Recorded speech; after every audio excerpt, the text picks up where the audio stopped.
ನಮಸ್ತೆ ಫ್ರೆಂಡ್ಸ್, ಇದು Hyundai asset 2006ನೇ ಮಾಡಲು 4 ಓನರ್ ಆಗಿದೆ. ಗಾಡಿ ತುಂಬ ಚೆನ್ನಾಗೈತೆ. 100% accident free vehicle. Touch up polish ಆಗಿದೆ. Passing Mysuru passing K09.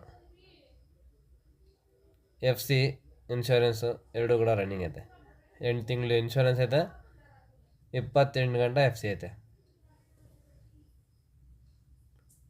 Features ಬಂದು AC, ಪೋಸ್ಟರಿಂಗ್, 4 door power window, centre lock, leather seats. ನೋಡ್ತಾ ಇದ್ದೀರಾ, ಗಾಡಿ ತುಂಬಾ ಚೆನ್ನಾಗೈತೆ. ಇದ್ರದ್ದು ಪ್ರೈಸ್ ಬಂದು 99,000 ಹೇಳ್ತಾ ಇದ್ದೀವಿ. ನಮ್ಮ ಚಾನಲ್ ಮಾಧ್ಯಮದಿಂದ ಬಂದರೆ 95,000 ರೂಪಾಯಿ ಕೊಡ್ತೀವಿ. ಈ ಗಾಡಿ ಲೊಕೇಶನ್ನು ಮೈಸೂರು ವಿಡಿಯೋ ಕಾಲೇಜ್.